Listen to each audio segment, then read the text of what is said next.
Galbay 16 aplikasi ini akan dibawa ke proses hukum karena pinjol-pinjol ini sudah geram dan juga sudah kesel terlalu banyak nasabah yang melakukan Galbay. Nah, di sini saya mau bahas buat teman-teman semuanya.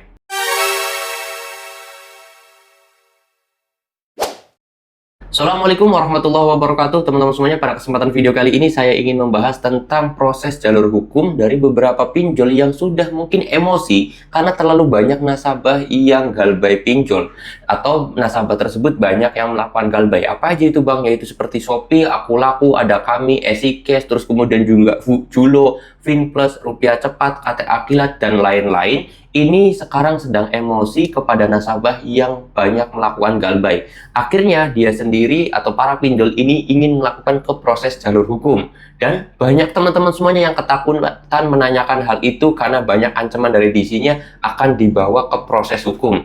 Benarkah demikian dan apakah bisa pinjol itu membawa ke proses hukum? Di sini saya mau bahas buat teman-teman semuanya, yaitu tentang apakah bisa pinjol itu masuk ke jalur hukum. Jawabannya bisa, tetapi ingat ya, ketika kalian itu beranggapan ke proses hukum, bukan berarti kalian itu bakal dipidana atau dipenjara atau didenda. Tidak sama sekali ya.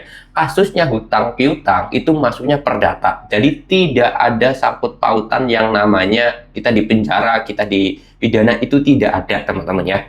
Tidak ada sama sekali. Kalian harus tahu itu. Jadi kalaupun nanti kita dibawa ke jalur meja hijau, ya kita disidang aja, nanti kasusnya perdata, nanti ditanyain kapan mau bayarnya, bisanya sanggupnya berapa, itu aja gitu ya. Jadi narasi-narasi DC yang disebar kepada nasabah itu memang seperti itu, agar seolah-olah ketika di jalur hukum kita akan dipidana dan kita akan dipenjara. Itu adalah salah kaprah, itu salah total teman-teman.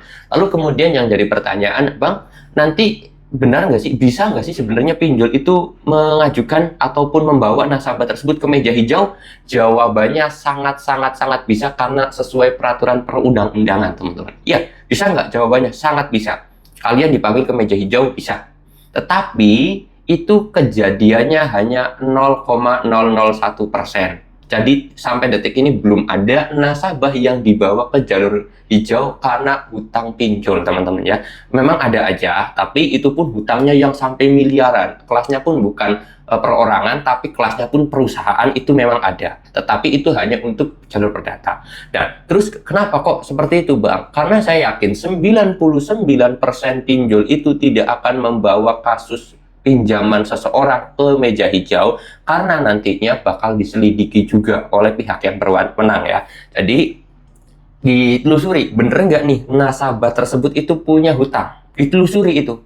Kenapa kok dia tidak membayar hutangnya? Terus kemudian alasan apa? Itu pasti diselidiki nasabah tersebut yang melakukan Galbay. Begitu pula pinjol tersebut akan diselidiki apakah benar pinjol tersebut itu sebuah pinjaman yang benar, dia itu resmi OJK, dia itu menerapkan aturan OJK atau tidak, pinjol tersebut sudah sesuai SOP atau tidak. Nah, pinjol itu sendiri merasa bahwasanya banyak di lapangan itu tidak sesuai aturan. Kenapa kok seperti itu? Ya, kita bisa melihat dari kasus iklan, bunga, potongan biaya admin, terus kemudian proses penagihan. Pinjol sebenarnya sadar bahwasanya dia itu ya tidak mengikuti aturan, makanya dia sendiri nggak bakalan berani membawa kasusnya itu ke meja hijau atau ke persidangan.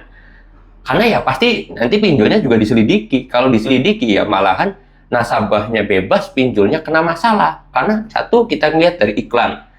Iklannya hutang 2 juta, bayar 2 juta 30. Tapi kenyataannya kan nggak seperti itu. Dari mulai bunganya, apakah sudah sesuai dengan OJK? Jawabannya pasti belum. Yang ditetapkan OJK adalah 0,1%, sampai 0,3%. Tapi fakta di lapangannya apakah seperti itu? Kan tidak. Lalu kemudian dari masalah proses potongan. Terus kemudian masalah penagihan. Apakah pinjol itu sudah sesuai aturan? Jawabannya tidak. Nanti kalau misalkan pinjol ini mengajukan kita ke meja hukum atau ke meja hijau, saya yakin pinjol nggak bakalan berani karena nanti pinjol tersebut juga bakal diselidiki gitu loh. Dan pinjol sadar bahwa dia sendiri sudah banyak melanggar aturan, nantinya dia yang bakal kena proses hukum malahan gitu loh. Malah nanti pinjolnya yang kena denda, bahkan bisa saja diblokir. Gitu. Jadi untuk masalah hal ini teman-teman semuanya nggak usah panik, nggak usah takut ketika ada DC yang mengancam kalian pengen bawa ke jalur hukum, karena itu adalah hal yang sangat mustahil pinjol itu membawa kalian ke jalur meja hijau. Karena ya nanti pinjol diselidiki, pinjol sendiri yang akan kena juga teman-teman ya.